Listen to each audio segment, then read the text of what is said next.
ये कह रहा हूं कि कथा में आप कथा नहीं सुनते। एक कोई पूछ रहे हैं महाराज जी ये बताइए कि श्राद्धों में क्या मिठाई खरीद सकते हैं। अब मैं इनको इन प्रश्नों का जवाब दूं कि कथा करूं, बताएं आप। कथा में मन नहीं लगता है, आप तमाम तरह के प्रश्न करते हैं, बिना कारण के करते हैं। गुलाब जामुन रात में खा लेना, अभी कथा सुन लो। थोड़ा सा टाइम मिलता है कथा के लिए और आप फालतू फालतू प्रश्न लिखते रहते हैं। धत्वा संपुटके तानी कृत्वा च हृदमस्तके परिक्रमा नमस्कृत्य गंगा मध्य विनक्षिपेत। वर्णन है कि तब उन्हें एक उस घड़े को लिखा है, तब उन्हें एक दौने में रखकर हृदय और मस्तिष्क से लगाकर उनकी परिक्रमा करके उन्हें ले जाकर के नमस्कार करके गंगा जी की तरफ फिर प्रस्थान करना चाहिए। घट वहीं छोड़ दें, उसको पलाश के दौने में उन अस्थियों को निकाल लें। इसमें दौने का लिखा हुआ है। हो सकता है कि जो क्षेत्र है वहाँ की परंपरा के अनुसार शायद घट ले जाया जाता हो, ऐसा भी हो सकता है। लेकिन हमने भी शमशान घाटों में कभी इधर उधर से निकले तो कभी कभी शमशान घाट रास्ते में पड़ ही जाते हैं। देखा जाता है कि चिता की राख इकट्ठी है, वहाँ कोई न कोई मिट्टी का बर्तन रखा हुआ होता है, ऐसा कभी कभी देखने को मिलता है।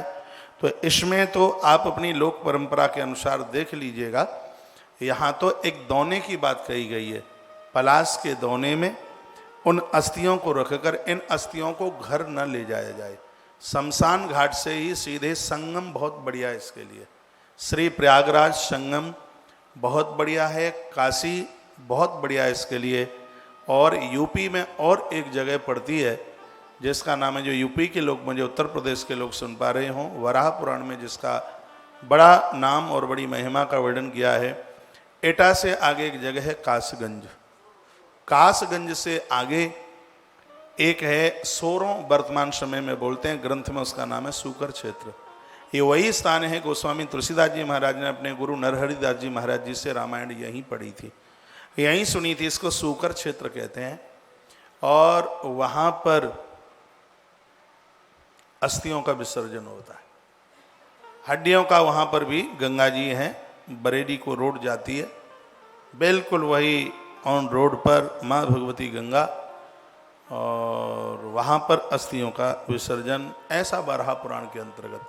फिर आपके करीब जैसे जो जगह पड़ती है, प्रयाग की भारी महिमा है, संगम की बहुत बड़ी महिमा है, वर्णन है। कथा को आगे बढ़ा रहा हूँ। या अंतर्दशाहम यस्यास्ति गंगा तोये निमज्जति न तस्य पुनरावृत्ति ब्रह्मलोकात् कदाचन। इस श्लोक का अर्थ है कि जिसकी अस्थियां 10 दिन के अंदर गंगा जल में विसर्जित हो जाती हैं, उसका ब्रह्मलोक से भूलोक में पुनः आगमन नहीं होता, लंबे समय तक जीव भगवान के चरणों में वास करता है। वर्णन है यह कार्य चौथे दिन से लेके 10वें दिन तक हो जाना चाहिए। स्वयं भगवान नारायण कहते हैं, ये नहीं कि 12 में 13वें दिन लेकर के जाएं, लास्ट 10वां दिन है। चौथे दिन से लेके 10वें दिन तक ये अस्थि विसर्जन का जो कार्य है वो हो जाना चाहिए। अंतर्दशाहम यसा अस्थि गंगा तोय निमज्जति, तोय कहते हैं जल, गंगा के जल में 10वें दिन तक ये कार्य हो जाए तो न तस्य पुनरावृत्ति, वह जीव जन्म लेने के लिए, मरने के लिए धरती पर नहीं आता, एक लंबे समय के लिए ब्रह्मलोक कदाचन, ठाकुर के चरणों में, परमात्मा के चरणों में जाकर के विलीन हो जाता है, ईश्वर का पार्षद बन करके उधर रहता है। ये 10 दिन के अंतर में यह कार्य हो जाना चाहिए। कथाएं तो ये पूर्व से आप जानते होंगे, मैं तो सिर्फ आपको याद दिला रहा हूँ कि एक सब क्रिया के तत्पश्चात ऐसा ऐसा होता है, ऐसा होना चाहिए। नौकरी को एक तरफा कर दीजिए, दिक्कत है, परेशानी है, अपने ऑफिस में, अपने डिपार्टमेंट में बोल दीजिए, कहिए कि मैं ऑफिस का बहुत आदर करता हूँ, बहुत कदर करता हूँ। जिस माँ बाबू जी ने मुझे जन्म दिया है, पाल पोस करके बड़ा किया है, साहब मेरी छुट्टी को काटिए मत, मुझे जाना जरूरी है। कोई विवाह की बात होती तो मैं इतना जोर नहीं देता, और मुझे बहुत ज़्यादा ज़रूरी है जाना, और मुझे जाने के लिए अनुमति दीजिए। इस कार्य में बिल्कुल रुकना नहीं है। दुनिया के किसी भी क्षेत्र में आप हों, वर्णन है इस ग्रंथ में, शरीर छूटा है, यूं तो अंतिम संस्कार में बच्चों को पहुंच जाना चाहिए। यदि किसी कारणवश नहीं हो पाता है तो 10वां दिन बाद में आवे, उससे पहले पहले आप वहां पहुंच जाएं जहां आपके हमारे कोई भी किसी के भी माता पिता जिन्होंने अपनी देह का त्यागन किया है। वर्णन है यावदस्ति मनुष्यस्य गंगा त्वयेषु तिष्ठति तावद वर्ष सहस्राणी स्वर्ग लोके महीयते। ये अस्थियां भी गंगा जी में गलती हैं पड़ी पड़ी। तो वर्णन है इसमें कि जितने दिनों तक मनुष्य की अस्थि गंगाजल में रहती है उतने 1000 वर्षों तक वह जीव स्वर्ग लोक में भगवान के चरणों में विराजित हो जाता है। उतने 1000 जितने वर्षों तक गंगा जी में है अस्थियां, उतने हजारों वर्षों तक वह मनुष्य परमात्मा के चरणों में वास करता है।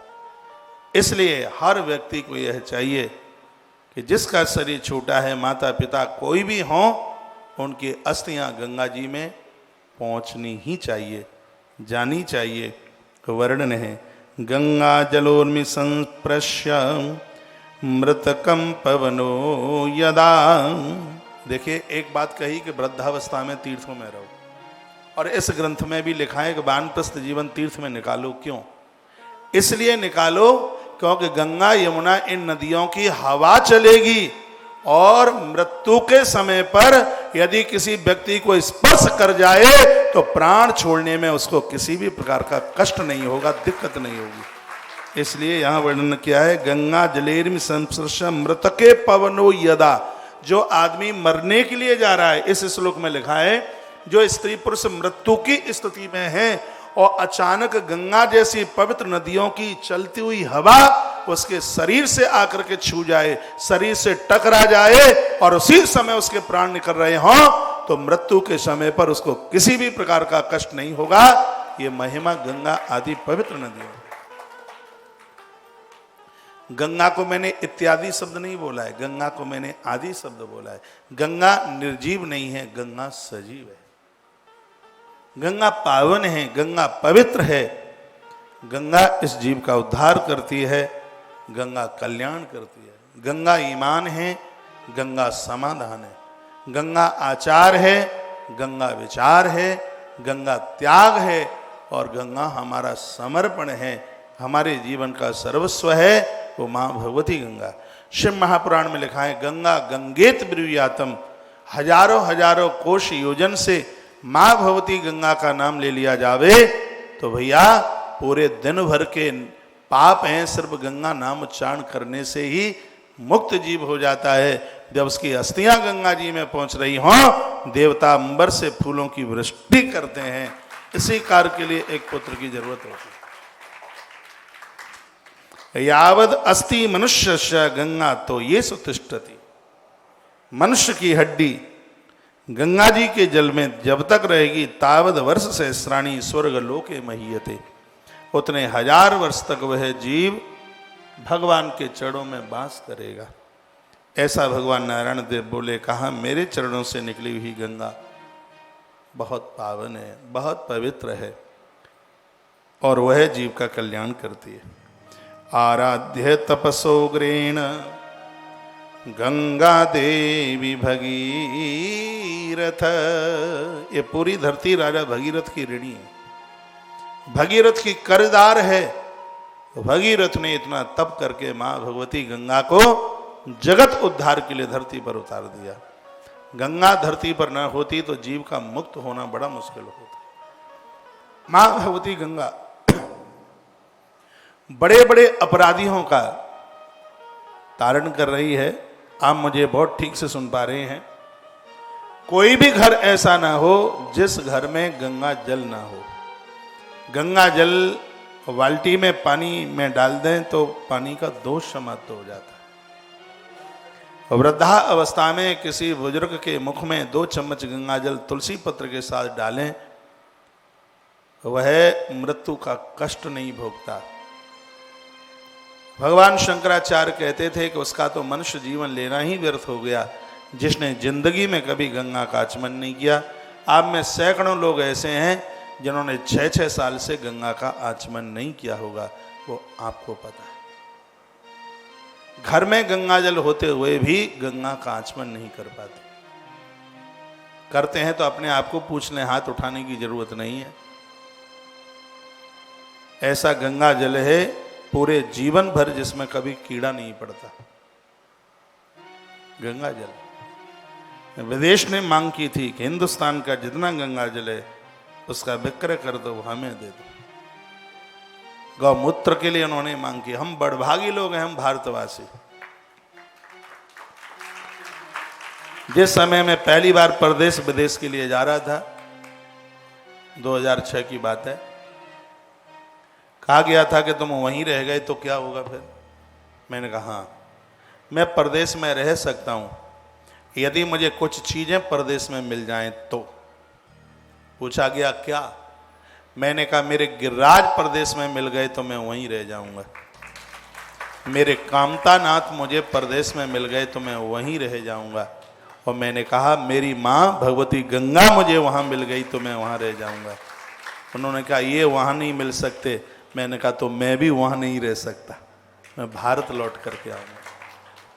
मैं तो भगवान को कहता हूं प्रभु तू कभी मेरे ऊपर अति प्रसन्न हो तो मैं तुझसे मुक्ति मोक्ष नहीं मांगूंगा, मैं इतना तुझसे जरूर मांगूंगा, एक तो भारत की धरती मांगूंगा, मनुष्य का शरीर मांगूंगा और सनातन धर्म मांगूंगा। 3 के अलावा मेरी कोई मांग नहीं। हम बड़भागी हैं, भाग्यशाली हैं।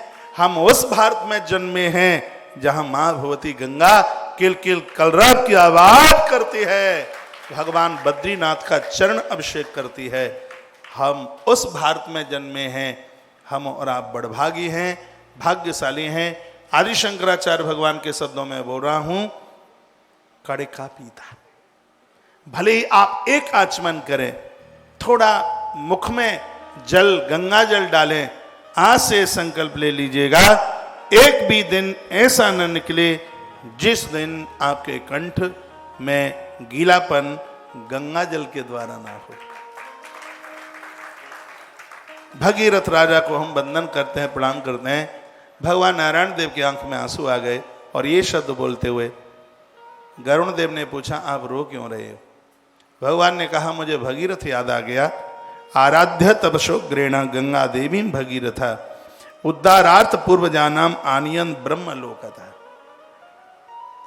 वह संपूर्ण जगत के कल्याण के लिए, वो सिर्फ अपने पूर्वजों के ही कल्याण के लिए नहीं, समग्र इस धरती के कल्याण के लिए उसने ऐसी तपस्या की कि भगवती गंगा को धरती पर चल के आना पड़ा, जो कि आज लोगों की मुक्ति का कारण बन गई है गंगा। ऐसी गंगा, अद्भुत गंगा, वंदन प्रणाम करने वाली गंगा। बात आ रही है समझ में? धन्यवाद। त्रसूलोकेषु विख्यातं गंगाया पावनं यश या पुत्रान् सगरैश्यस्तान् भस्माख्यान दिवम। वर्णन किया गया है कि राजा सगर के भस्मीभूत पुत्रों को स्वर्ग में पहुंचाने वाली गंगा का पवित्र यश तीनों लोकों में छाया हुआ है। जो सगर पुत्रों को स्वर्ग पहुंचा सकती है गंगा, तो हमारे और आपके पूर्वजों को वो क्यों नहीं पहुंचाएगी? वो निश्चित रूप से पहुंचाएगी। उसके प्रति हमारी अटूट श्रद्धा होनी चाहिए। गंगा को विषैला मत कीजिए, उसे दूषित मत कीजिए, उसको अपावन मत कीजिए। पूर्वे वयसि पापानि कृत्वा ये मानवामृता गंगाया अस्ति पतनात् स्वर्गलोकम प्रयान्ति ते। जो मनुष्य अपनी आरंभिक अवस्था में पाप करते हैं, बचपन में पाप किया, जवानी में पाप किया, भगवान नारायण कहते हैं कि मैं गिनती नहीं करता, जवानी में स्त्री पुरुष इतने पाप करते हैं। ये भगवान गरुण को कहते हैं कि युवान अवस्था में स्त्री पुरुष निर्लज्ज होकर, हे गरुण इतने पाप करते हैं कि मैं गिनने के लिए बैठ जाऊं तो अपने और काम नहीं कर पाऊंगा। भगवान बोले ये इतने पाप करते हैं, इतने अपराध करते हैं, होशियार इतने बनते हैं, मुझे मूर्ख समझते हैं।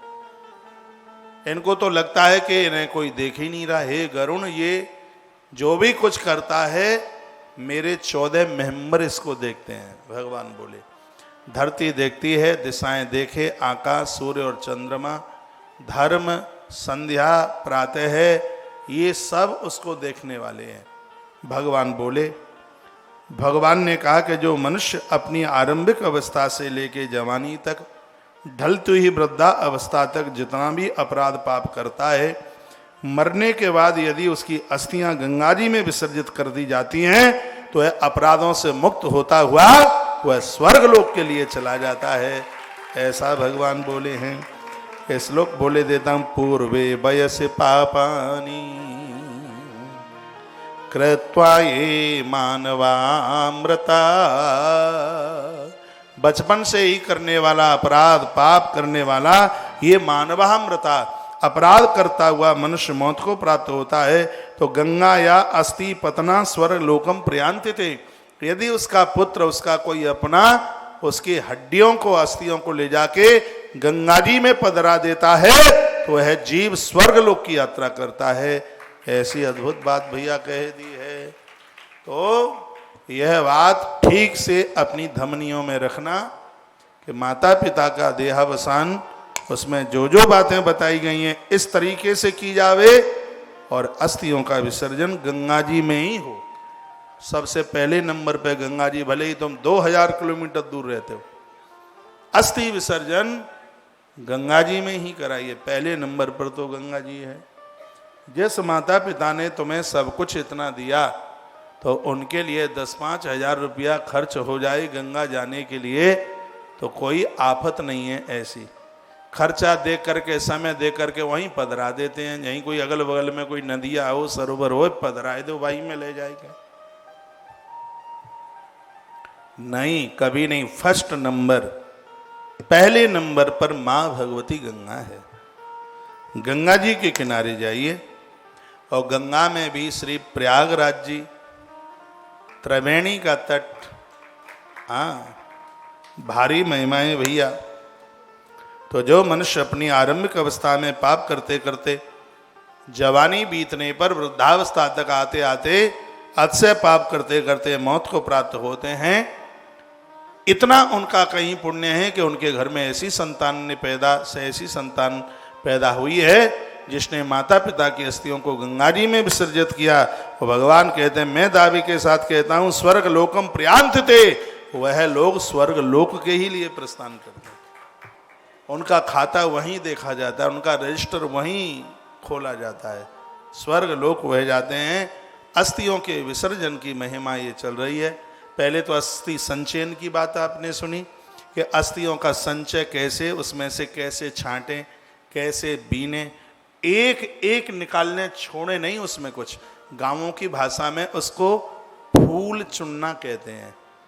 हाँ, इसमें अस्थि संचय है सुधरी हुई भाषा में।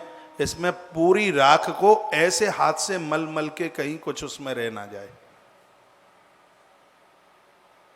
उसको एक एक को फूल को चुन लिया जाता है। एक बार मैसेज लिख के भेजिए कि आखिर में साउंड की आवाज है नहीं, कि ये लोग ऐसे ही लिखते रहते हैं। एक बार एक मैसेज लिख के भेजिएगा। सत्संग टीवी के यूट्यूब से मैसेज आया है कि नो साउंड, देख के एक बार लिख के बता दीजिए। आप चेक कर लो ना वहां बैठ के। है, बोलो बांके बिहारी लाल की जय, हनुमान जी महाराज की जय, जय जय जय जय श्री राधे जय श्री राधे। आइए आपका ध्यान मेरी तरफ हो। घड़ी का कांटा 12:37 पर पहुंच रहा है। टाइम तो ऐसे भाग जाता है, लेकिन काम भी तो यहाँ इतने हैं। 5:30 बजे कार्यक्रम शुरू होता है और तब से लेकर के रात्रि तक चलता ही रहता है। आनंद की बात है कि आप भी बोर नहीं हो रहे, आप भी बिल्कुल विभोर हो रहे हैं, बहुत आनंदोत मग्न हो रहे हैं, बहुत आनंद का अनुभव हो रहा है। अच्छा लग रहा है आपकी उपस्थिति से। हॉल में काफ़ी संख्या दिख रही है आपकी, चाहे आप बाहर से आए हैं चाहे आप स्थानीय जन हैं, लेकिन आप रौनक बढ़ा रहे हैं कार्यक्रम की। 28 तारीख से होने वाले कार्यक्रम में भी आप ज़्यादा से ज़्यादा संख्या में श्री गया जी की धरा पर पहुँचकर अपने पूर्वजों के लिए ये सच्ची श्रद्धांजलि समर्पित कर दीजिएगा। बच्चे नौकरी पर हैं, 2-4 दिन की छुट्टी लेके आ जाएं, ये जीवन के काम धाम बने ही रहेंगे। डरिए मत, कोरोना फैला है भैया, ऊपर से ही आ गई है तो कोई बचा नहीं पाएगा, और जिसके ऊपर से नहीं आ पाई है उसको कोई भेज नहीं पाएगा, ये तो पक्का पता लग गया है। पूरे कोरोना काल में हमने तो एक भी दिन मास्क लगाया नहीं है। कभी चेक भी किया तो ऐसा लगता था कि दम घुटती है, तो जब ज़रूरत पड़ी तो उसको गले में लटकाए रहे, लगाया नहीं, मुंह से नहीं लगाया। तो स्वस्थ हैं, कोई कहीं बिल्कुल कोई दिक्कत नहीं हुई, तो आप भयभीत मत होइए, आप डरिए मत। यहाँ कोई ऐसी चेकिंग नहीं है कि आपने वैक्सीन नहीं लगाई तो आप नहीं आ पाओगे, आपने कोरोना टेस्ट जांच नहीं कराया तो आप नहीं आ पाओगे, ऐसा बिल्कुल कुछ भी नहीं है। आप 28 तारीख को पहुँचिए, 29 को पहुँचिए, 30 को पहुँचिए और परिसर में पहुँच करके कथा सुने। परिसर का कुछ न कुछ तो होता ही होगा, हैं? यदि ना होता हो तो सब आरती का दर्शन टीवी पर ही कर लें, तो वैष्णो देवी के दरबार में जाने की क्या जरूरत है? फिर पौड़ी पौड़ी चढ़ता जा, जय माता दी रटता जा, कुछ तो बात होती होगी। हाँ, कोई बहुत ज़्यादा दिक्कत है, परेशानी है, आने में असमर्थ हैं, तो टेलीविज़न उसके लिए माध्यम है। और इस ग्रंथ में तो लिखा है कि आप करने में असमर्थ हैं तो पुरोहित के द्वारा, ब्राह्मण के द्वारा किया गया, भगवान नारायण कहते हैं 1% भी नहीं कटता, पूरा का पूरा फल प्राप्त होता है, पूरा मिलता है। यहाँ कुछ माताएं यहाँ बैठती हैं तर्पण के लिए, आपके मन में ऐसी बात ना आ जाए तो ब्राह्मण देवता ही कर रहा है, हम नहीं कर पा रहे हैं, तुम करोगे उससे ज़्यादा फल ये ब्राह्मण कर रहे हैं उसका है। तर्पण सामने ब्राह्मण है तो वो कर रहा है। किसी ने पूछ लिया था इसलिए मैंने बोल दिया है कि हमें तो करने ही नहीं देते। ये मैंने ही बोल दिया था कि जिस माँ के साथ कोई पुरुष नहीं है, कोई बच्चा नहीं है, तो ब्राह्मण देवता तुम खुद कीजिए, तो उसका पूरा आपको मिल रहा है, उसकी कहीं किंचित मात्र भी बिल्कुल भी कटौती नहीं है। आज का जो हुआ है तर्पण बड़ा आनंद आया, घृत और दूध से किया गया है। इसमें संतान आज्ञाकारी बनेगी और परिवार की उम्र दीर्घायु होगी। घी के द्वारा तर्पण करने की ये बड़ी महिमा है। उसमें जौ डाले गए जो दुश्मन को जौ परास्त कर देंगे, इसमें तिल डाले गए जो पूर्वजों को अति तृप्त कर देंगे। ये सामग्रियां डाल डाल करके जो यह कार्य हो रहा है, एक नियम के साथ हो रहा है, एक विधि के साथ हो रहा है। ये नहीं है पानी पी लो, पानी पी लो और पानी पी लो, को अंजलि ऐसे लगाएगा और ऐसे कर ले और तुम पानी पटकते ही जाओ, पानी पटकते ही जाओ, तो मुंह में नहीं जाएगा, धरती पर फैलेगा। तो भैया यहाँ इसको बड़ी एक विधि के साथ में जो किया जा रहा है, यूँ तो पूरे देश में कई जगह कार्यक्रम चल रहे होंगे, आप टेलीविज़न पर बारीकी से देख लेना, आपको तुलसीवन आश्रम के बैनर के नीचे जो आयोजन हो रहा है, शायद ऐसा आयोजन देखने के लिए मिल जावे। आयोजन ऐसा ही अद्भुत है, कोई भी आए, कोई रोक नहीं है, कोई टोक नहीं है। आप भोजन प्रसाद लेते हैं, अंदर से बड़ी गुदगुदी होती है, बड़ी प्रसन्नता होती है कि आप अपना दाना इस आंगन में आकर के इस जगह आके खा रहे हैं और नाम दास का हो रहा है। देखो कैसे फ्री फंड में मिल रहा है नाम। परमात्मा का कितना धन्यवाद करें, पैसा आपने दिया, व्यवस्थाएं सब आपकी हैं और हमारा नाम फ्री फंड में ऐसे ही हो रहा है, तो भगवान का कितना हम धन्यवाद करें। आप ज़्यादा से ज़्यादा आइए। स्थानीय लोगों के घर के चूल्हे बंद होने चाहिए जब तक हम यहाँ हैं। आप अपने घर में तो रोज ही बनाते रहोगे, होटल वाटल बंद, यहीं भोजन कीजिए, सुबह नाश्ता भी कीजिए। देखो चकाचक जलेबी बन रही है, थोड़ी मैंने भी बनाई थी आज, उधर जा कर के मैं जलेबी बना लेता हूँ, तो खूब बन रही है चकाचक। नाश्ता भी शायद भोजन की तरह ही होता होगा, कोई कमी नहीं रहती होगी, तो बड़ा आनंद आ रहा है। आप आ सकें, आप तत्काल में टिकट बनवा लें, थोड़ा ज़्यादा लग जाएगा, थोड़ा गवर्नमेंट को फ़ायदा हो जाएगा, तो कहीं स्कूल के निर्माण में, विद्यालय के निर्माण में, अस्पताल के निर्माण में लग जाएगा, थोड़ा ज़्यादा लग भी जाएगा तो क्या है। यदि कभी तत्काल की टिकट बनानी पड़े, बिजली का बिल देना पड़े और कारोबार का टैक्स जमा करना पड़े, तो समझ लेना का असली आहुति यज्ञ में राष्ट्र के नाम आपने डाल दिए है, उसमें मन को हल्का मत करना।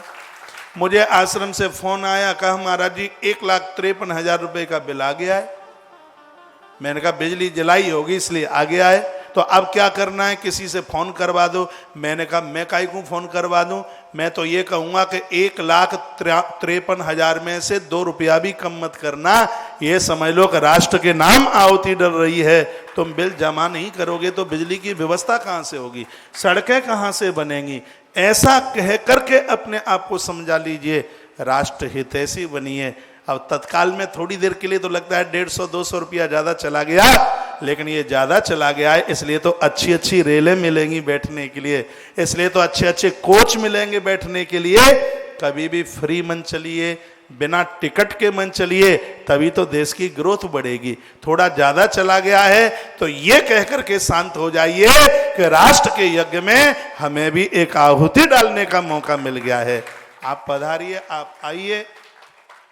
और ये मैं नकली भाषा नहीं बोल रहा, मुझसे तो नकली भाषा आती ही नहीं है, क्योंकि मैं तो जीवन में एक बार फ्री में बैठा था, गुरुजी के आश्रम से आ रहा था वृंदावन, वो कौन सा है, मुजफ्फरनगर सहारनपुर के आसपास, तो वहाँ जीआरपी वालों ने पकड़ लिया।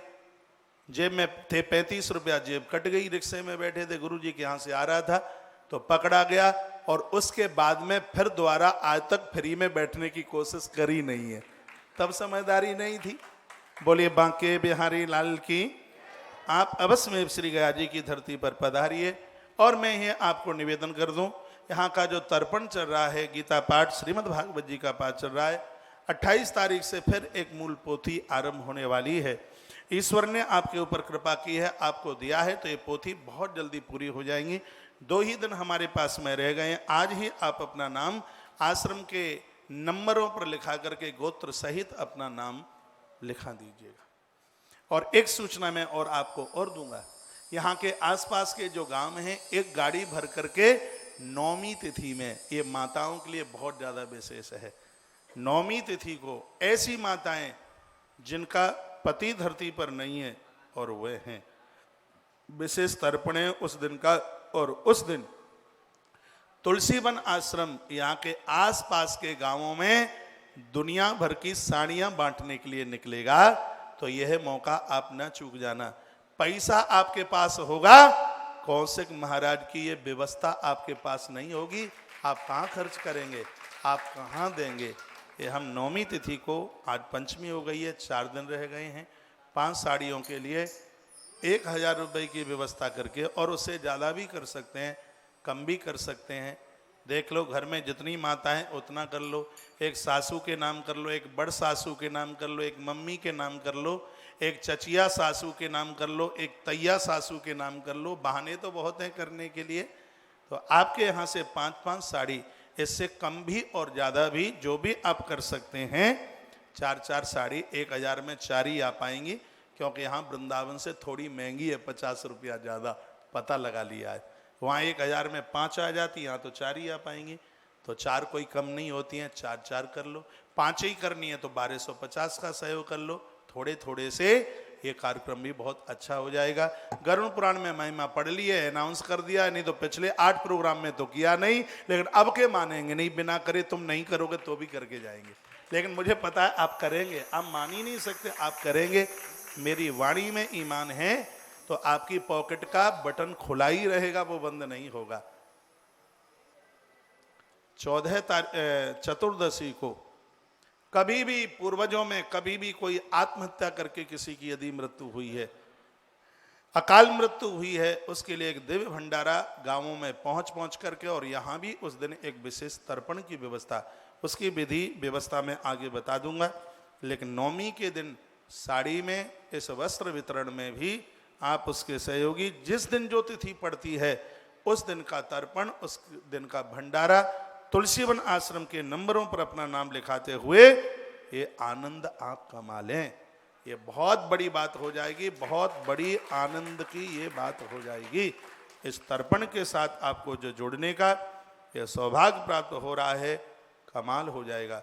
एक बार जयकारा लगाइए, बोले बांके बिहारी लाल की, श्री हनुमान जी महाराज की जय हो। जय जय श्री राधे जय जय। श्री राधे। आश्रम के नंबरों पर वस्त्र सहयोग के बारे में ना पता हो तो आप बता दीजिएगा कि अभी अभी ये ऐसा अनाउंस हुआ है। इन दिनों में गौ माता के चारे वगैरह की बड़ी विशेषता और बड़ी महिमा का वर्णन किया है। 1 बजे जैसे ही कथा पूरी हो, तुलसी तपोवन यूट्यूब चैनल पर जुड़ करके उस बात को जरूर सुन लेना जो आज तक आपको न पता हो। 12-13 दिन के बीच में जिसने शरीर छोड़ा है, एक ब्रसोत्सर्ग होता है जिसके द्वारा जीव का कैसे कल्याण होता है। ब्रसोत्सर्ग कहते हैं बछड़े के दान का, जो आज तक किसी को पता ही नहीं है। एक बैल नंदी के दान की कितनी बड़ी महिमा है वो आज की कथा में आप सुनेंगे। आज की कथा में आप यह भी सुनेंगे कितने वर्ष से कितने वर्ष तक के बच्चे को जल प्रवाह और कितने से कितने उम्र के लिए अग्नि दहन संस्कार होना चाहिए। ये ऐसी तमाम कथाएं आज की हैं। आज की कथा में ही ये आप सुनेंगे। एक नारी का अचानक रजो दर्शन होने की वजह से उसका पूर्व का रजो दर्शन यानी ऋतुमती धर्म, उसके होने से उसके पूर्व में किया गया कृत्य पुण्य बिल्कुल भी क्षीण नहीं होता। आज की कथा में भगवान नारायण बोले हैं, गरुड़देव ने प्रश्न किया है, कोई भी पुण्य कोई भी सत्कर्म खत्म नहीं होता उसका। यदि कोई एकादशी जैसे पवित्र व्रत करती है, एक दिन पहले रजो दर्शन या उस दिन ऋतुमती धर्म, ऐसी कोई दिक्कत या ऐसी कोई परेशानी आती है, बहुत ध्यान से सुनिए। भगवान नारायण कहते हैं वह नारी स्वयं में उपवास करे, अन्न ना खाए, उसके बदले की पूजा उसका पति, उसका पुत्र, उसकी बेटी और उसका पिता और उसकी माँ करने की अधिकारिणी है। यदि वो कर लेते हैं तो उसका पुण्य उसके खाते में जाता है। लेकिन ये तब है जब वो व्रत ना तोड़े, अन्न ना खाए, देवी देवताओं को न छुए, प्रतिमाओं के स्पर्श ना करे, फोन करके अपने पियर में बता दे, पति को बता दे, पुत्र को बता दे, बेटी को बता दे, उपवास स्वयं करे और पूजा इतने में से जिनके नाम लिए हैं उनके द्वारा करा दे तो उसको उस व्रत का संपूर्ण फल प्राप्त होता है। ऐसा भगवान नारायण देव बोल रहे हैं। ये कथाएं आज की ऐसी कथाएं, हमारी माताएं बहनें इस बात को लेकर बहुत परेशान होती हैं। अचानक रजो दर्शन का हो जाना, ऋतुमती धर्म का हो जाना, एक नारी को अपने अंदर से भारी गिलानी होती है। मैं पूजा पाठ से रह गई। भगवान नारायण ऐसा ही प्रश्न किया था, सिराधे मानते नहीं हो तुम? भगवान नारायण कहते हैं, भगवान नारायण ने केशव ने कहा कि हे गरुण, ऐसी स्थिति में भी उसके पुण्य बिल्कुल क्षीण नहीं होते। यहां तक कहा है कि यदि यज्ञ में बैठने पर भी ऐसा हो जाता है, मंदिर में बैठने पर भी ऐसा हो जाता है, तीर्थ यात्रा में भी ऐसा हो जाता है, तो इतने पर भी उसका पुण्य बिल्कुल भी क्षीण नहीं होता, ऐसा भगवान बोले। लेकिन इसके जो आगे की प्रक्रिया है उस नियम का वो पालन करे। भगवान कहते हैं वो पूज्य लोगों के सामने ना आए, देवी देवताओं के सामने ना आवे, रसोई में देवालय में बिल्कुल प्रवेश ना करे। उसकी परछाई भी यदि देव प्रतिमाओं के ऊपर पड़ गई तो देव प्रतिमाएं चटक जाएंगी। तुलसी के ऊपर यदि उसकी परछाई पड़ गई तो तुलसी सूख जाएगी, वो एक जगह रहे। उसके लिए भोजन इत्यादि वहीं भेज दिया जावे। उस उपवास जो भी कुछ वो खाए उपवास में, वहां उसकी व्यवस्था कर दी जावे। और उसका जो पूजन है यदि इतने लोग कर लेते हैं तो उसको उस पूजा का व्रत का संपूर्ण फल प्राप्त होता है। उसमें कोई कटौती नहीं। देखो इसमें एक बात और आनंद की कही है, आप एकादशी करते हैं और जिनसे आपने अपना व्रत कराया वो नहीं करते तो भी तुम्हें एकादशी का ही फल मिलता है। मान लिया जाए आप एकादशी करते हैं हर बार और रजो दर्शन हो गया, तुमने बेटे को बोला या पिता को बोला या पति को बोला और वो पहले से एकादशी करते नहीं हैं, लेकिन उस दिन उन्होंने अन्न खा करके भी यदि देवी देवताओं की पूजा कर दी है, तो यदि आपने अन्न नहीं खाया तो आपको एकादशी का पूरा ही फल प्राप्त होता है। उसमें कहीं कोई कटौती नहीं। एक बहुत नई बात है, गरुड़ पुराण पढ़ करके इस बात का मुझे पता लगा है। तो आज की ये ऐसी अद्भुत कथाएं हैं जो 1 बजे के बाद में आप सुनेंगे, इसलिए कहीं जाइएगा मत, आज की पूरी कथा सुने। इन धर्म सदकर्म से जुड़ करके इन सेवाओं को आप शक्ति दीजिए और अपने पूर्वजों के आत्मोद्धार आत्मकल्याण के लिए सेवा कार्यों से बढ़कर के और क्या समर्पण होगा। कल मैंने एक अनाउंस किया है, कम नाम आए हैं, और वो है गौ उपचार सेवा के लिए 1 वर्ष के लिए 3000 रुपये का आपसे सहयोग लेकर के एक गौ माता का संरक्षण हो रहा है, गौ माता को बचाया जा रहा है। ये एक बहुत बड़े पुण्य का काम है। वो आप एक बार में ना कर पाएँ तो उसको आप 2 बार में कीजिए, लेकिन इसको कीजिए जरूर। इसके प्रसाद में भगवती राधा रानी यहाँ से जाने के बाद नवरात्रा से हम प्रसाद रूप में आपके यहाँ हम भेजना शुरू कर देंगे। कृष्ण आपके घर में गोपाली होंगे, लेकिन बरसाने बारी भी प्रसाद रूप में आपके घर। ये सब देवी देवता बाजार में मिल जाते हैं, लेकिन बाजार में वो मंत्र नहीं मिलेंगे, वो विधि नहीं मिलेगी और वो अनुष्ठान नहीं मिलेगा। तो अनुष्ठान के प्रसाद में ये सब चीज़ें आपके यहाँ पहुँचती हैं, तो ये अपने आप में बहुत ज़्यादा प्रभावशाली हैं। आश्रम के नंबर पर संपर्क करते हुए अपना नाम पता लिखाते हुए और यह सौभाग्य कमा लीजिए। ईश्वर ने दिया है तो 3000 रुपया जीवन में आप 3000 बार देख लोगे, अनगिनत बार देख लोगे, लेकिन 3000 रुपया वर्ष भर के लिए खर्च करके और गौवंश के आप प्राण बचा लें, तो मुझे लगता है कि ये ऐसी ऐसी सेवाएं हमें और आपको वैतरणी से पार कर देंगी। अच्छा काम करने के बाद में आज तक कभी कोई नहीं पछताया। थोड़ी देर के लिए लगता है कि ये चला गया है, लेकिन वो कहीं नहीं गया। और इस समय काल श्राद्ध पक्ष का, पितृपक्ष का चल रहा है। इसमें भवन निर्माण, धर्मशालाओं के निर्माण की बड़ी महिमा वर्णित की गई है। ग्रंथ में लिखा है आपने अपने धन से निर्माण धर्मशालाओं का कराया और उस धर्मशाला में बैठ करके कोई भजन पूजा पाठ करता है तो उसका पुण्य फल तो आपको ही प्राप्त होता है। इसमें वर्णन है कि आपका अन्न किसी साधु ने खाया और साधु जब तक उसके हृदय में अन्न रहेगा और तब तक वो माला घुमाएगा, तब तक उस भजन का बहुत बड़ा परसेंट आपके खाते में अपने आप जमा होगा। ये अन्नदान और ये भवन निर्माण की इतनी इतनी बड़ी महिमा शिव महापुराण में लिखा है कि वाराणसी जैसी धरती पर बनाई गई धर्मशाला हैं, ऐसी जगह पर उन लोगों की मृत्यु होती है और मोक्ष का लाभ उन्हें प्राप्त होता है जिन्होंने अपना धन इन धर्मशालाओं के निर्माण में लगाया। पूर्व के लोग बड़े होशियार चतुर होते थे, इसलिए वो होटल नहीं, वो तीर्थों में धर्मशालाओं का निर्माण कराते थे। भगवान की कृपा से तुलसी तपोवन मठ 1000 डीलक्स कमरे बनाने के लिए जा रहा है, जहाँ पर हर 4-5 दिन के बाद में एक 40 टन की 25 लाख रुपए की लोहे की गाड़ी आकर, सरिया की गाड़ी आकर के उतरती है और एक बार में 5-5 हजार बोरियों का सीमेंट का कॉन्ट्रैक्ट किया जाता है, जो कि लंबे समय तक चलता नहीं है। इस समय इस आश्रम में कई लाख सीमेंट की बोरियां और कई टन, कई गाड़ियां इसमें लोहे की, 350 लोग इस भवन के निर्माण में, आश्रम के निर्माण में काम कर रहे हैं। आप अपने पूर्वजों के निमित्त पूरा कच्छ, और वह यदि संभव नहीं है तो एक छत में सहयोग, और वो भी संभव नहीं है तो सीमेंट के लिए, सरिया के लिए जो भी आप सहयोग कर सकते हैं, पैसा आपके पास में होगा, लेकिन आने वाले समय में ये सेवाएं काम करने के लिए समर्पित युक्त से आहुति डालने के लिए नहीं होंगी।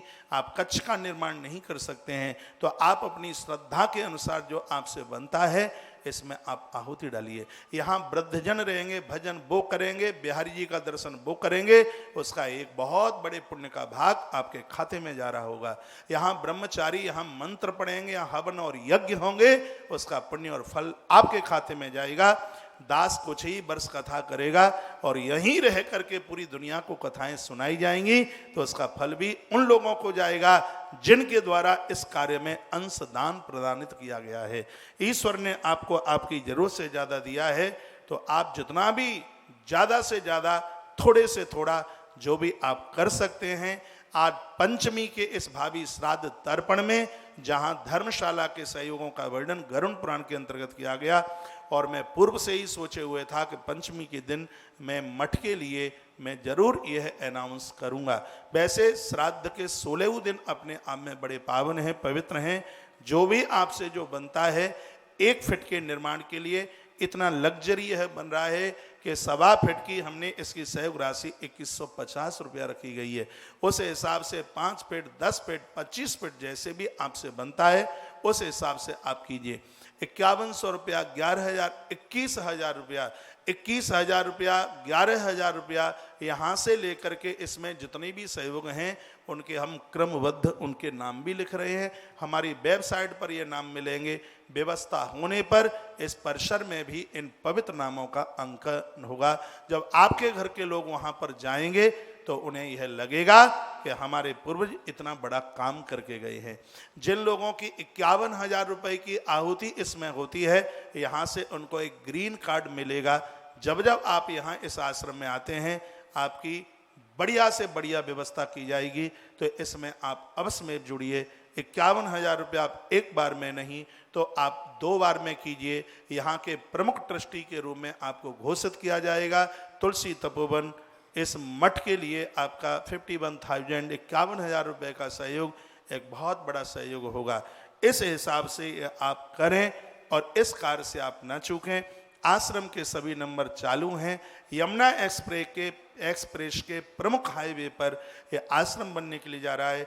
ऐसी जगह पर यह आश्रम बन रहा है जहां जमीन के रेट 40,000 रुपया गज है। 40,000 रुपया गज का मतलब है 1 एकड़ जमीन कई एकड़ों में है, कई करोड़ों में है। 1 एकड़ जमीन 14 बीघा जमीन पर बनने वाला यह अद्भुत स्थान आने वाले समय में ये श्रीधाम वृंदावन की नहीं, ये संपूर्ण धरती की आन बान और शान रहेगी। इसको इस तरीके से बनाया जा रहा है। इस कैटेगरी का रूम 10,000 रुपया पर डे में भी मिलेगा नहीं। इसके ऊपर इतना जोर दिया जा रहा है, इतना इसको ढंग से बनाया जा रहा है। तो इसमें आप जुड़ते हुए इस सेवा कार्य में आप सहयोगी बनिए। कल के लिए तर्पण और भंडारे के लिए नाम 2100 रुपये के भंडारे के लिए हम आपसे सहयोग मांग रहे हैं। आश्रम के नंबरों पर आप जुड़ते हुए और ये सौभाग्य, ये मौका कमा लें। एक बार जयकारा भगवान के नाम का लगाएं। बोलिए बांके बिहारी लाल की जय हो, श्री हनुमान जी महाराज की जय हो, जय जय श्री राधे, जय जय श्री राधे। आइए एक छोटी सी भजन की पंक्तियां आपके बीच में रखता हुआ और फिर मैं अद्भुत हल्ला बोल कथा की तरफ चल रहा हूं। क्योंकि 1 बज गया है। सत्संग से श्रोता तुलसी तपोवन यूट्यूब चैनल पर पहुंचे तो उनकी कथा न छूटे, उसके लिए मैं रोज ये 2-4 पंक्तियां यहाँ से गुनगुनाता हूँ और उसमें आप सहयोग करते हैं। मुक्ति का कोई तू जतन कर ले, थोड़ा थोड़ा हरि का भजन कर ले। बस इसी में आनंद हो जाएगा, इसी में कल्याण हो जाएगा। स्वर दो बड़ा।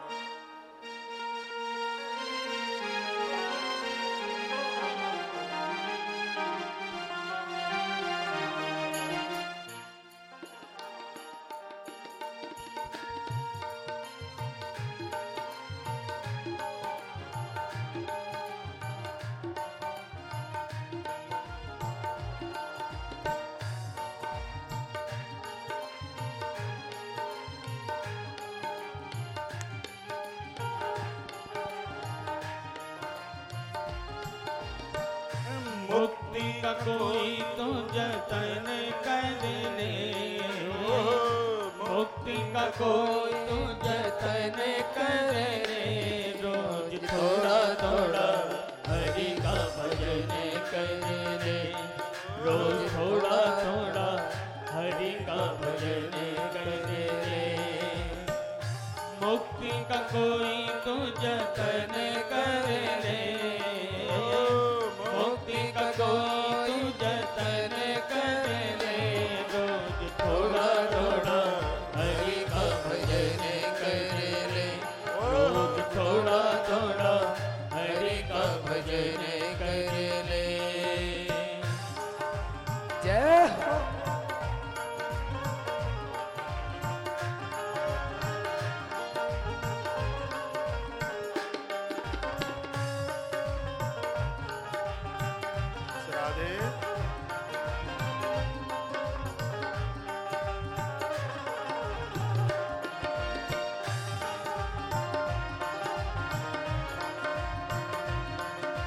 जय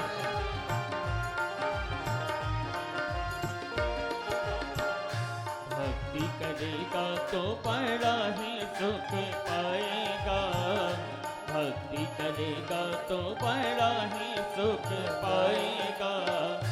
भक्ति से आत्मा का मैल छूट जाएगा, भक्ति से आत्मा का मैल छूट जाएगा। आत्मा के साथ साथ मन करे रे हो, आत्मा के साथ साथ मन करे रे, रोज थोड़ा थोड़ा हरि का भजन करे रे, रोज थोड़ा थोड़ा हरि का भजन करे रे। मुक्ति का कोई तू जतन करे रे हो, मुक्ति का कोई तू जतन करे रे, रोज थोड़ा थोड़ा हरि का भजन करे रे, रोज थोड़ा थोड़ा हरि का भजन करे रे। जय हो।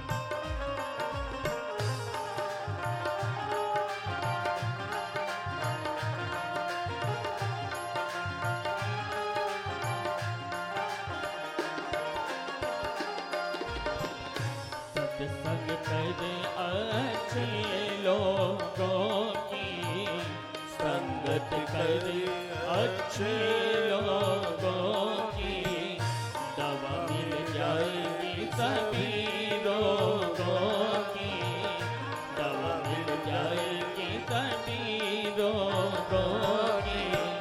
जिंदगी को अपने चमन कर ले हो, जिंदगी को अपनी चमन कर ले, रोज थोड़ा थोड़ा हरि का भजन कर ले, रोज थोड़ा थोड़ा हरि का भजन कर ले। मुक्ति का कोई तू जतन कर ले हो, मुक्ति का कोई तू जतन कर ले, रोज थोड़ा थोड़ा हरि का भजन कर रे, रोज थोड़ा थोड़ा हरि का भजन कर ले। जय हो।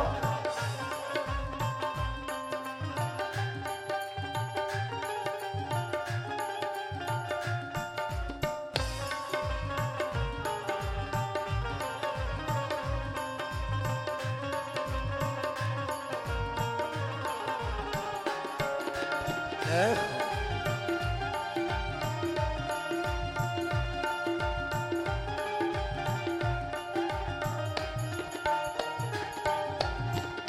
भक्ति करेगा तो बड़ा ही सुख पाएगा, भक्ति करेगा तो बड़ा ही सुख पाएगा। भक्ति से आत्मा का मैल छूट जाएगा, भक्ति से आत्मा का मैल छूट जाएगा। आत्मा के साथ साथ मन करे ले हो, आत्मा के साथ साथ मन करे ले, रोज थोड़ा थोड़ा हरि का भजन कर ले, रोज थोड़ा थोड़ा हरि का भजन कर ले। मुक्ति करो तू जतन कर ले हो, मुक्ति का कोई तू जतन कर ले, रोज थोड़ा थोड़ा हरि का भजन कर ले, रोज थोड़ा थोड़ा हरि का भजन कर ले, रोज थोड़ा थोड़ा हरि का भजन कर ले, रोज थोड़ा थोड़ा हरि का भजन कर ले। जय हो। हे राम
कोई जतन कर ले, मुक्ति का कोई तो जतन कर ले, रोज थोड़ा थोड़ा हरि का भजन कर ले, रोज थोड़ा थोड़ा हरि का भजन कर ले, रोज थोड़ा थोड़ा हरि का भजन कर ले, रोज थोड़ा थोड़ा हरि का भजन कर ले, रोज थोड़ा थोड़ा हरि का भजन कर ले, रोज थोड़ा थोड़ा हरि का भजन कर ले।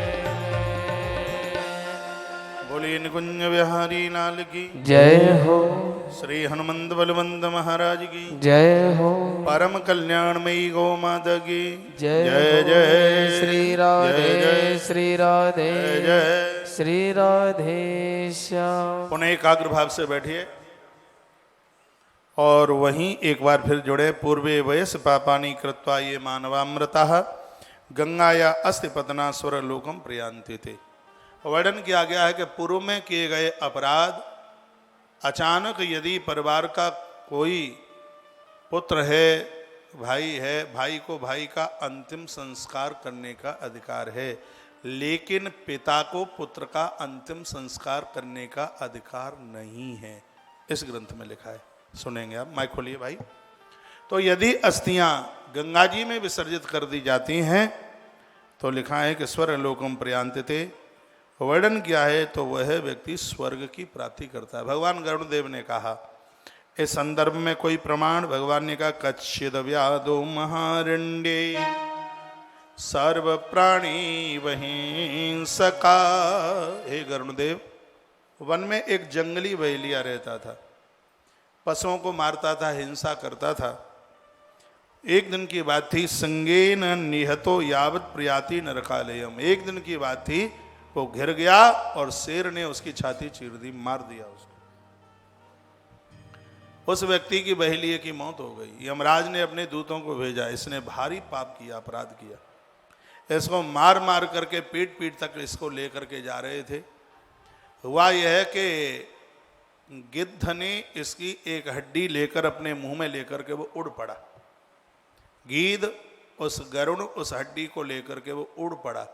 तब तक यह वैतरणी को पार करता हुआ यम यालयम, यम के घर पर, यम के भवन पर, ये नरक के प्रथम कोठे पर पहुंचा। इतने में क्या हुआ कि भगवान के पार्षद वहां दौड़ करके आ गए और कहा, इसको छोड़ो छोड़ो छोड़ो छोड़ो। दूतों ने जाके यमराज को कहा कि ये ऐसा ऐसा हुआ है। यमराज ने कहा, ये तो बहुत बड़ा पापी है, ऐसा ये कैसे हो गया? तब पता लगा कि गीध इसकी हड्डी को लेके जा रहा था। अचानक सामने से एक बाज आया, दोनों में युद्ध हुआ और वो हड्डी मुंह में से गिरती हुई गंगा जी में गिर गई। तो उसका इतना बड़ा प्रभाव हुआ, यम आलयम न गच्छति, यमराज के नरक में जाने का उसका अधिकार समाप्त हो गया। भगवान नारायण कहते हैं कि वह बहेलिया फिर मेरी धाम में आया, मेरे पास वह चल करके आया। गंगा में अस्थि धोखे से भी विसर्जित हो जाए तो उसकी इतनी बड़ी महिमा है। तावत कालीन तस्यास्ति गंगायाम पतितम तदा दिव्यम विमान मारुया सगतो देव मंदिरम। दिव्य विमान में बैठता हुआ वो मेरे भवन की तरफ आया था। यह है गंगा में हड्डी अस्थि विसर्जन की ये महिमा है। तो लेकिन ये तब हो पाता है जब बड़े पुण्य होते हैं। ये भी काम बिना पुण्यों के नहीं हो पाते हैं। उसका कोई पुण्य रहा होगा इसलिए ऐसा हो गया। कहीं न कहीं व्यक्ति कितना भी पापी हो लेकिन फिर भी उससे कुछ न कुछ ऐसा सत्कर्म हो जाता है, वह सत्कर्म उसके लिए एक मुक्ति का कारण बन जाता है। कुछ न कुछ उससे हो जाता है। जटायु की कथा पढ़ते हैं। जटायु मांसाहारी पक्षी है, लेकिन उससे भी एक ऐसा सत्कर्म हो गया कि ईश्वर के हाथ से उसका संस्कार होता है। क्या हुआ? बिलखती हुई जानकी को देखकर वो रावण के साथ युद्ध करने लगा और सोचता है कि मैं नारी का हरण होने नहीं दूंगा। एक नारी को बचाने के लिए उसने अपनी जिंदगी को समर्पित किया। परमात्मा उसका अंतिम संस्कार करने के लिए उसके पास पहुंचे। तो व्यक्ति के द्वारा कोई न कोई ऐसा शुभ कर्म कहीं न कहीं वह उसके मुक्ति के रास्ते को प्रशस्त कर देता है। तो ये गंगा महिमा में 17 श्लोक भगवान ने जो अद्भुत बोले हैं, गाए हैं, वो बड़े दिव्य। मैं एक बार पुनः कहूँगा, अपने घर में गंगा जल रखिए और नित्य 3 आचमन। मैंने पूर्व की किसी कथा में आपको बोला है स्नान करने के तत्पश्चात सबसे पहला काम करना है, गंगा जी के आचमन के 3 आचमन, 3 बार जल मुख में डाले और काम बाद में ये करे। गंगा ताप प्रताप संताप का हरण करती है। अतः स्वयं ही सतपुत्रो गंगायास्ति पातयेत् अस्ति संचयना दूर्वम दशगात्रम समाचरेत्। लिखा है, अच्छा पुत्र स्वयं ही पिता की अस्थियों को गंगा में विसर्जित करे। इसमें वर्णन है, यदि उस व्यक्ति का पुत्र है, भाई भाई में कितना भी प्रेम हो, कितना भी स्नेह हो, यदि उस व्यक्ति को पुत्र है तो ये सब काम उसके पुत्र से ही कराइए, ऐसा भगवान गरुणदेव कहते हैं। क्योंकि पुत्र के द्वारा यह ज़्यादा लगता है। ये सुनेंगे आप। कभी भाइयों को रूठना नहीं चाहिए इसमें, हम भाइयों का इतना प्रेम था, ये हमारे हाथ से होना चाहिए। तुम्हें अधिकार है करने का, लेकिन उससे भी ज़्यादा अधिकार उस व्यक्ति के पुत्र को है। उसी बात को भगवान ने इस श्लोक में कहा है, अस्ति संचयनार्थम दशगात्रम समाचरेत अतः स्वयं ही सतपुत्रो। जिसका बढ़िया पुत्र है वो इन कामों से चूकता नहीं है। वो तो नौकरी भी इर्द गिर्द कर देता है, कहा रहे तो रहे, जाए तो जाए, मैं अपने पिताजी के इस काम को करने से मैं चूकूंगा नहीं, वो ये बोल देता है। भगवान भी कहते हैं जो अच्छे पुत्र होते हैं वो माता पिता की अस्थियों को गंगा जी पहुंचाए बिना मानते नहीं है। अस्थि संचयन के पश्चात फिर दशगात्र करने की बात है। 10वां दिन होता है, उसको दशगात्र कहते हैं। ये तीसरे दिन भी लोग कर देते हैं और 10वें दिन भी करते हैं। गांवों की भाषा में उसको ऊजरे भी बोलते हैं कुछ, जिसमें बाल बाल सब दिए जाते हैं, वो सब पूरा वर्णन किया गया है। 10वें दिन भी एक विशेष प्रोग्राम होता है, भगवान उसके बारे में बता रहे हैं। अब उसको आप सुन लें। अथा कच्चिद विदेशे वा बने चौर भये मृतः न लब्ध तस् देह चेषुणा यदनीपीत्यतः। यदि किसी की मृत्यु विदेश में, वन में या चोरों के आतंक से हुई और उसका शव प्राप्त न हो सका, तो उसके निधन का समाचार जिस दिन मिला है उसी दिन दुर्वा का शव बनाकर पुतला बना करके और उसी दिन उसका अंतिम संस्कार उस पुतले का किया जावे और पूरे नियम विधि का ऐसे ही पालन किया जाए, सूतक भी माना जाए, तो उस व्यक्ति के लिए मुक्ति उसी प्रकार से हो जाती है जो सबका दाह संस्कार करने पर जो होता है। ऐसा भगवान बोले। अभी इस कोरोना काल में ऐसी बहुत डेड बॉडियां जो वापस नहीं आई, ऐसी स्थिति हुई। तो इस संदर्भ में भगवान नारायण ने भी कहा है कि ऐसी परिस्थिति में देश में, विदेश में, परदेश में, नदी में डूबने पर, आग में जलकर कैसे भी किसी की मृत्यु हो गई और उसका मृत शरीर प्राप्त नहीं हुआ, तो हे गरुण, उसके लिए दूर्व का पुतला बना करके उसी हिसाब से संस्कार करना चाहिए जैसा कि पार्थिव शरीर का संस्कार किया जाता है। और उसकी तिथि वही समझनी चाहिए जिस दिन उस पुतले का दाह संस्कार किया है। उसके भस्म को ले जाकर गंगा जल में प्रवाहित करे, उस दिन से दशगात्रा कर्म करे, तो उसकी भस्म को गंगा जी में डाला है तो वह भी माता पिता की अस्थि संचय के बराबर ही उसका फल पुण्य प्राप्त होता है। जब उसकी भस्म हो जाए तो उस भस्म को गंगा जी लेकर के जाए, यह वर्णन किया गया है। और वर्णन किया गया कि उसके वार्षिक श्राद्ध आदि के लिए भी उसी दिन से पड़ने वाली तिथि के द्वारा ही अपनाया जावे। एक बात बड़ी और सुंदर बात कही है, कोई बाहर है और ये अंतिम संस्कार वैसे तो करें और किसी कारणवश नहीं कर पा रहे हैं, कोई ऐसी व्यवस्था नहीं है, तो जिस दिन उनकी मृत्यु की सूचना मिलती है वही तिथि श्राद्ध में उनकी मनानी चाहिए। उसी दिन से 1 साल के लिए महीने की दोनों तिथियों में ब्राह्मण को भोजन कराए जावे। आज की कथा बड़ी अद्भुत है और भी आगे आप सुनिए। लिखा है, पूर्णे गर्भे मृता नारी विधार्या जठरम तदा। आपका ध्यान इधर हो। पूर्णे गर्भे मृता नारी विधार्या जठरम तदा बालम निष्कास निक्षिप्य भूमौ तामेव दाहयेत्। यदि गर्भिणी नारी के गर्भ में पूर्ण विकसित होने पर बच्चा पेट में खत्म हो गया है और गर्भ में संतान खत्म हो जाए तो उस नारी के बचने के आसार कम है, ऐसा भगवान नारायण देव कहते हैं। पेट में संतान खत्म हो गई और उसकी मां भी समाप्त हो गई तो इतना बड़ा कोई अपराध ना कमावे। पेट में संतान है तो संतान के सहित नारी का दाह संस्कार न करे, किसी न किसी प्रकार से उसके गर्भ से बच्चे को निकाला जाए। पेट में चीरा लगा करके कैसे भी उस बच्चे को बाहर निकाला जाए, बच्चे को जल में प्रवाहित करे या भूमि में गाड़े और नारी का दाह संस्कार करे, ऐसा भगवान कहते हैं। गर्भ में संतान है, नारी की मृत्यु हुई है और उस समय उसका दाह संस्कार कर दिया गया तो घर का पितृदोष समाप्त नहीं होता और उस जीव को मुक्ति नहीं मिल पाती, ऐसा भगवान नारायण देव इस ग्रंथ में वर्णन कर रहे हैं।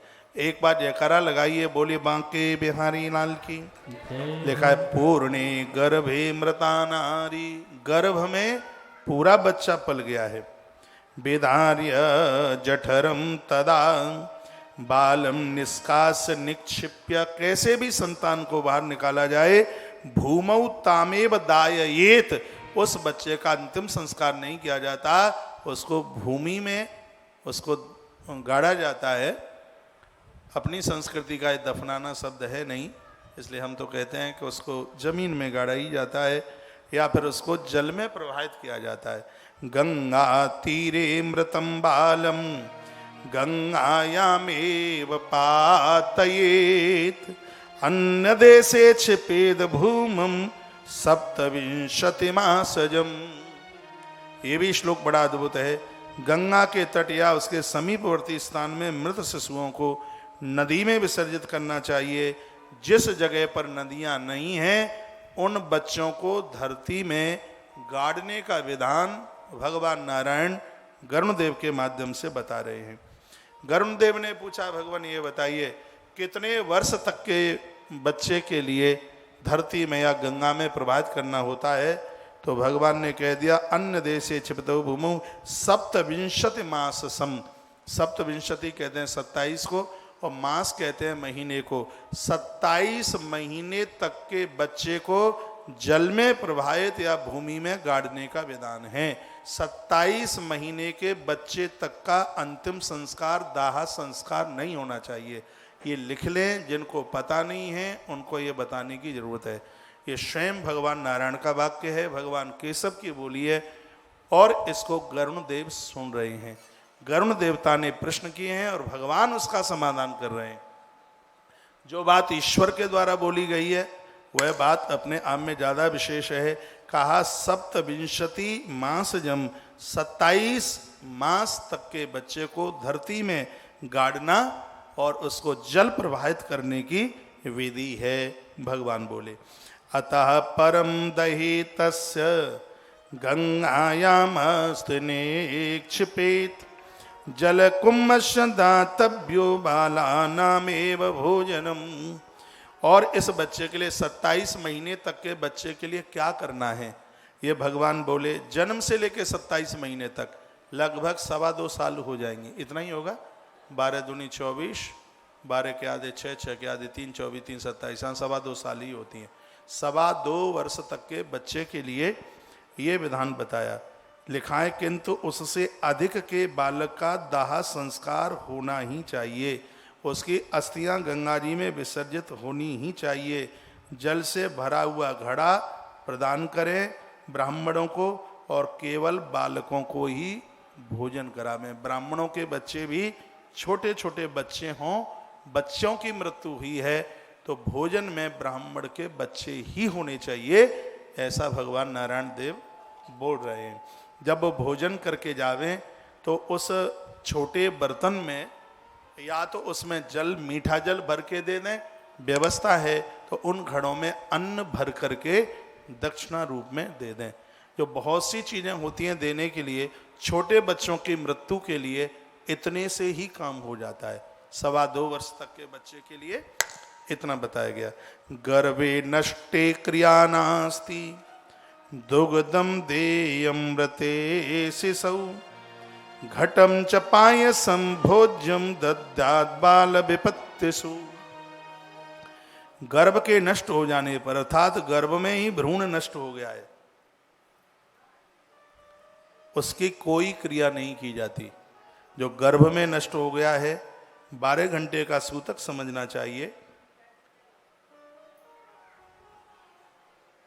उसके लिए, ये मैंने पूर्व में भी बोला है, जो गर्भ में ही नष्ट हो गया है 12 घंटे का उसका सूतक समझ लेना चाहिए, ऐसा वर्णन किया गया। जो गर्भ में बच्चा किसी न किसी प्रकार से उसका जन्म ही नहीं हुआ, जो गर्भ में नष्ट हुआ है, उसके लिए भी 12 घंटे का 12 घंटे का सूतक माना गया है। घर में 12 घंटे तक आप देवालय नहीं जा सकते, देव पूजन नहीं कर सकते, ये बताया गया। फिर का कुमारे चमृते बालान कुमारे नैव भोजयेत सबालान भोजयेद विप्राट पौगंडे शब्रते मृते। कौमार अवस्था यानी 3 वर्ष से लेकर 5 वर्ष तक के बच्चे का यदि निधन होता है, इस उम्र को कुमार अवस्था कहते हैं, तो इसमें भी उसके बराबर के ही बच्चों का भोजन होता है और उस बच्चे का अंतिम संस्कार किया जाता है, अग्निदाहन किया जाता है। पौगंड अवस्था यानी 5 वर्ष से लेकर के 10 साल की उम्र को पौगंड अवस्था कहते हैं। इतने वर्ष में यदि किसी बच्चे की मृत्यु होती है तो उसी की अवस्था के बच्चों को भोजन कराना चाहिए। और उसके तत्पश्चात पौगंड अवस्था से ऊपर यानी 10 साल से लेकर के 16 वर्ष तक के बच्चे की मृत्यु होती है। लिखाए मृतस्य पंचमादूढ़ माँ व्रतम समृतोपिवाह पायशेन गुणेनानी पिंडा दान दान क्रमात्। 5 वर्ष से ऊपर की अवस्था में बालक को चाहे जनेऊ हुआ है या नहीं हुआ है, उसकी मृत्यु होने पर उसके निमित्त भंडारे में खीर और मालपुआ। ये भिंड क्षेत्र के लोग बहुत ज़्यादा होशियार हैं, ग्वालियर साइड के, वो हमें सुन पा रहे हों तो उन्हें सुनकर बहुत अच्छा लगेगा। इस ग्रंथ में लिखा है जो मृत्यु भोज का जो भंडारा होता है उसमें पूड़ी को नहीं लिया गया, उसमें खीर और गुड़ के पुए को लिया गया है, ऐसा गरुड़ पुराण के अंतर्गत लिखा है। सुन रहे हैं आप? ये जानकारी हो। बहुत क्षेत्र ऐसे हैं जहाँ त्रयोदशी भंडारे में आज भी सब्जी, गुड़ का पुआ और खीर ही बनती है। उसी बात को यहाँ इस ग्रंथ में लिखा है, पायसेन गुड़ेनापि पिन्ना नद्याद नाक्रमात्। उसके त्रयोदशी के समय पर उस समय भंडारे में जो आप बनाते हैं वो बनाइए, लेकिन उसमें खीर और पुआ तो बनना ही चाहिए। भगवान नारायण ने यह बात गरुड़ देव के माध्यम से यह बात हमारे और आपके पास तक ये पहुंचाई। बोलिए भक्तवत्सल भगवान की जय हो, श्री हनुमान जी महाराज की जय हो। जय जय श्री राधे श्री राधे श्री राधे श्याम। तत्पश्चात एकादशम द्वादशम च वर्षोत्सर्ग विधिम बिना महादान विहीनम च पौगंडे कृत्यमाचरे। 10 वर्ष से लेकर के और ऊपर तक के जितने भी नियम हैं उसमें फिर वही विधि चल करके आ जाती है। एक वयस्क एक युवान के लिए जिन विधियों का वर्णन किया गया है, पौगंड अवस्था के बालक की मृत्यु होने पर वर्षोत्सर्ग महादानों को देने के अतिरिक्त एकादशा और द्वादशा सभी कृत किए जाते हैं। 11वां और 12वां ये भी आप सुन लीजिए। जीव माने च पितरी न पौगंडे सपिंडनाम अतस्तस्य द्वादशाहित को दृष्टा समाचरित। पिता के जीवित रहते हुए पौगंड अवस्था के बालक की मृत्यु यदि होती है, पिता उसका अंतिम संस्कार नहीं कर सकता। इसमें वर्णन किया गया है कि पुत्र के लिए पिता का तो छोर कर्म कराने का भी अधिकार नहीं है उसको, और सब कर सकते हैं, लेकिन जो उसका पिता है वो उसके लिए अग्नि दहन की बात नहीं कही गई है, अंतिम संस्कार की बात नहीं कही गई। ये ऐसा वर्णन है इसमें ग्रंथ में। स्वयं भगवान नारायण ऐसा बोले हैं। स्त्री कनिष्ठा विभातस्तु व्रतस्थाने प्रकीर्तितः व्रताद प्राक्ष वर्णानाम। देखो ये कितनी सुंदर बात कही है। जहाँ तक बने बच्चों का छोटी उम्र में ही जनेऊ हो जाना चाहिए, यज्ञोपवीत हो जाना चाहिए, क्योंकि यज्ञोपवीत के द्वारा बल मिलता है, बुद्धि मिलती है, विद्या मिलती है, और गरुड़ पुराण में लिखा है कि जनेऊ के द्वारा आयु मिलती है, उम्र मिलती है। ये बड़ी सुंदर बात कही। वर्णन इसमें किया गया है कि इसके द्वारा आयु मिलती है, जनेऊ के द्वारा। यज्ञोपवीत के द्वारा भगवान कहते हैं बल बुद्धि, इसके द्वारा विद्या, बल बुद्धि विद्या और आयु, ये चीज़ें जनेऊ के द्वारा प्राप्त होती हैं। कभी कहीं किसी की अल्प मृत्यु के योग हैं, समय से यदि उनका यज्ञोपवीत हो जाता है, जनेऊ हो जाता है, भगवान नारायण कहते हैं गरुण उसकी उम्र बढ़ जाती है, आयु बढ़ जाती है, और मृत्यु की घटना है वह उसकी टल जाती है। इसलिए एक विधान जनेऊ का बताया, उस यज्ञोपवीत के लिए स्वयं भगवान भी बोले।